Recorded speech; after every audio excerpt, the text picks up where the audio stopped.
Hello hi అండి, అందరికీ నమస్కారం. Welcome back to our channel. ఈరోజు మన ఛానల్లో కరెంట్ అఫైర్స్ అయితే 2025 నవంబర్ 1 to 15 వరకు అండి. సో కాంపిటేటివ్ అండ్ ఎంట్రన్స్ ఎగ్జామ్స్కి ప్రిపేర్ అయ్యే వాళ్ళు ఉంటే వాళ్ళకి యూజ్ అవుతుంది. ఖచ్చితంగా కరెంట్ అఫైర్స్ ఏ కాంపిటేటివ్ ఎగ్జామ్లోనైనా ఉంటుంది కదండి. సో యూజ్ అవుతుంది అనుకుంటే ఛానల్లో అయితే మన ఛానల్లో డైలీ కరెంట్ అఫైర్స్ అయితే అప్లోడ్ అవుతూ ఉంటాయండి. సో కావాలనుకున్న వాళ్ళు ఛానల్ ఫాలో అవ్వండి, సబ్స్క్రైబ్ చేసుకోండి. మీ ఫ్యామిలీలో కానీ ఫ్రెండ్స్లో కానీ ప్రిపేర్ అయ్యే వాళ్ళు ఉంటే వాళ్ళకు కూడా వీడియో అనేది షేర్ చేయండి. ఈరోజు ముందుగా అమెజాన్ ప్రాంతంలోని ఎగిరే నదులు లేదా నీటి ఆవిరి ప్రధానంగా ఎక్కడి నుంచి వస్తుంది? అమెజాన్ ప్రాంతంలోని ఎగిరే నదులు లేదా నీటి ఆవిరి ప్రధానంగా ఎక్కడి నుంచి వస్తుంది అనేది క్వశ్చన్ అండి. వర్షాధార అరణ్యాల నుంచి వెలువడే నీటి ఆవిరి అట్లాంటిక్ సముద్ర జలాల నుంచి వెలువడే నీటి ఆవిరి ఎక్కడి నుంచి వస్తుందంటే వర్షాధార అరణ్యాల నుంచి వెలువడేటువంటి నీటి ఆవిరి అట్లాంటిక్ సముద్ర జలాల నుంచి వెలువడేటటువంటి నీటి ఆవిరి అన్నమాట. సో అమెజాన్ ప్రాంతంలోని ఫ్లయింగ్ రివర్స్ ఎగిరే నదులను ఇటీవల శాస్త్రవేత్తలు బలహీనపడుతున్నాయని 2025 అక్టోబర్లో హెచ్చరించడం జరిగిందనమాట. నెక్స్ట్ వన్ వచ్చేసి భారత జాతీయ గీతమైనటువంటి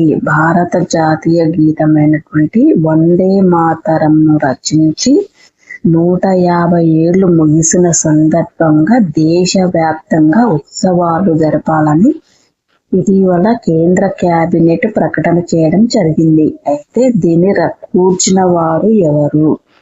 భారత జాతీయ గీతమైనటువంటి వందే మాతరంను రచించి 150 ఏళ్లు ముగిసిన సందర్భంగా దేశవ్యాప్తంగా ఉత్సవాలు జరపాలని కేంద్ర కేబినెట్ ఇటీవల ప్రకటన అయితే ఒకటి విడుదల చేసిందనమాట. దీన్ని కూర్చిన వారు ఎవరు అంటే బంకిం చంద్ర చటర్జీ గారు. నెక్స్ట్ వన్ వచ్చేసి ఇటీవల భారత ప్రధానమంత్రి 9వ విడత భారత మొబైల్ కాంగ్రెస్ 2025ను ప్రారంభించారు. అయితే ఈ 9వ విడత భారత మొబైల్ కాంగ్రెస్ ఈ నగరంలో జరిగింది. ఇటీవల భారత ప్రధానమంత్రి 9వ విడత భారత మొబైల్ కాంగ్రెస్ 2025 అయితే ప్రారంభించారు.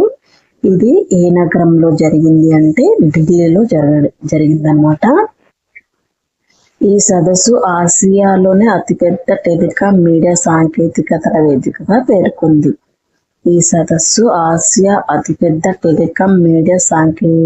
సాంకేతికతల వేదికగా పేరొందిందనమాట.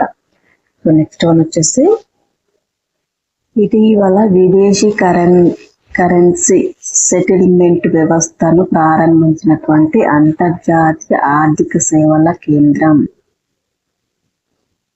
ఇటీవల విదేశీ కరెన్సీ సెటిల్మెంట్ వ్యవస్థను ప్రారంభించినటువంటి అంతర్జాతీయ ఆర్థిక సేవల కేంద్రం international financial services centre IFSC ఈ నగరంలో ఉంది. ఇటీవల విదేశీ కరెన్సీ సెటిల్మెంట్ వ్యవస్థను ప్రారంభించినటువంటి అంతర్జాతీయ సేవల కేంద్రం ఏ నగరంలో ఉంది అంటే గాంధీ నగరంలో ఉంది అనమాట. దీన్ని ఏమంటారంటే international financial services centre IFSC అంటారు షార్ట్కట్ లో. అంటే ఇంగ్లీష్ ఫామ్ లో అయితే అదన్నమాట. గోవాలో 2025 అక్టోబర్లో జరిగినటువంటి పర్పుల్ ఫెస్ట్ ఉత్సవంలో దేశంలోని వికలాంగుల సాధికారత కోసం ఏర్పాటు చేసినటువంటి విభాగం సుగమ్య భారత్ యాప్ పేరుతో యాప్నైతే విడుదల చేయడం జరిగింది అనమాట. దీని అభివృద్ధికి సహాయం చేసిన సంస్థ ఏది? గోవాలో 2025 అక్టోబర్లో జరిగినటువంటి పర్పుల్ ఫెస్ట్ ఉత్సవంలో వికలాంగుల సాధికారత కోసం ఏర్పాటు చేసినటువంటి సుగమ్య భారత యాప్ను అయితే ఓపెన్ చేశారంట. అయితే దాని అభివృద్ధికి తోడ్పడినటువంటి సంస్థ ఏది అంటే state bank of India foundation. State bank of India foundation అయితే ఇచ్చడం జరిగింది అనమాట.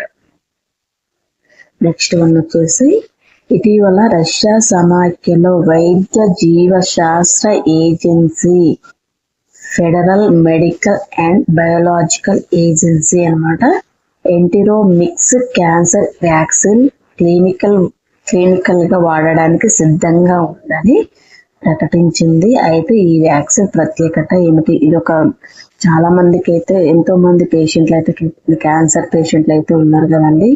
ఇది ఒక గొప్ప అంటే వాళ్ళకి కొత్త జీవితాన్ని ఇచ్చినట్లు అనమాట. ఈ వ్యాక్సిన్ మాత్రం క్లినికల్ గా వాడడానికి సిద్ధంగా ఉంది అని అయితే చెప్పారు కదా. సో ఎంతో మంది అయితే క్యాన్సర్ తో బాధపడే వాళ్ళు ఉంటారు.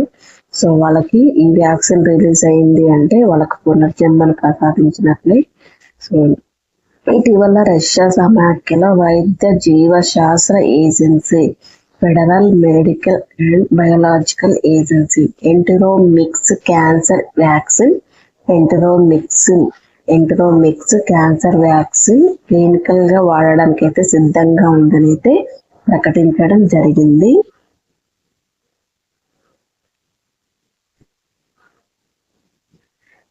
ఎంటిరోమిక్స్ క్యాన్సర్ వ్యాక్సిన్ అండి క్లినికల్ గా వాడడానికి సిద్ధంగా ఉందని ప్రకటించిందంట. అయితే ఈ వ్యాక్సిన్ ప్రత్యేకత ఏమిటి? ఇది రష్యాలో తయారు చేశారనమాట. సో ఇది కనుక మన ఇండియాకు వచ్చి క్లినికల్ గా వాడారంటే చాలా మందికి పునర్జన్మనిచ్చిన వాళ్ళు అవుతారండి. సో నెక్స్ట్ వన్ అంటే దీని ప్రత్యేకత ఏమిటి అంటే ఇది ఎంఆర్ఎన్ఏ ఆధారిత వ్యాక్సిన్. క్యాన్సర్ పుండ్లకు ప్రత్యేకమైనటువంటి యాంటీజెన్లకు వ్యతిరేకంగా పనిచేసే నిరోధక వ్యవస్థకు స్ఫూర్తి అందించేటటువంటి విధంగా దీన్ని తయారు చేయడం జరిగిందన్నమాట. ఇది ఎంఆర్ఎన్ఏ ఆధారిత వ్యాక్సిన్ క్యాన్సర్ పుండ్లకు ప్రత్యేకమైనటువంటి యాంటీజెన్లకు వ్యతిరేకంగా పనిచేసేటటువంటి నిరోధక వ్యవస్థకు స్ఫూర్తి అందించే విధంగా దీన్ని అయితే తయారు చేయడం జరిగిందండి. ఇది ఒక విధంగా చెప్పాలంటే చాలా గుడ్ న్యూస్ అండి క్యాన్సర్ పేషెంట్లకు. ఇది కనుక మన ఇండియాలోకి వస్తే మాత్రం క్యాన్సర్ చాలా మంది బాధపడే వాళ్ళకి మాత్రం ఇది ఒక గుడ్ న్యూస్ అన్నమాట. వాళ్ళకి పునర్జన్మను ప్రసాదించినట్లే. సో నెక్స్ట్ వన్ వచ్చేసి మన దేశంలో రైల్వే పట్టాల మధ్యలో పోర్టబుల్ సౌర ఫలకాలను ఏర్పాటు చేసిన మొట్టమొదటి నగరం ఏది? మన దేశంలో రైల్వే పట్టాల మధ్యలో పోర్టబుల్ సౌర ఫలకాలను ఏర్పాటు చేసినటువంటి మొట్టమొదటి నగరం ఏది అంటే వారణాసి. సో ఇది అండి ఈరోజు మన ఛానల్లో కరెంట్ అఫైర్స్. చెప్పాను కదండి, మంత్లీ వైజ్ PDF కావాలనుకున్న వాళ్ళు డిస్క్రిప్షన్ లో అయితే నేను ఇన్స్టాగ్రామ్ లింక్ అయితే ఇస్తానండి. సో అక్కడ నాకు మెసేజ్ చేయండి. అంతేకాకుండా డైలీ మన ఛానల్లో కరెంట్ అఫైర్స్ అయితే అప్లోడ్ అవుతూ ఉంటాయండి. ఎగ్జామ్స్ కి ప్రిపేర్ అయ్యే వాళ్ళకి మన ఛానల్ని ఫాలో అవ్వండి, సబ్స్క్రైబ్ చేసండి. వీడియో అనేది మీ ఫ్రెండ్స్ అండ్ ఫ్యామిలీ మెంబర్స్ కి షేర్ చేయండి. సో ఇది అనమాట మన ఛానల్లో ఈరోజు current affairs. Thank you, all of you. Keep watching and please support.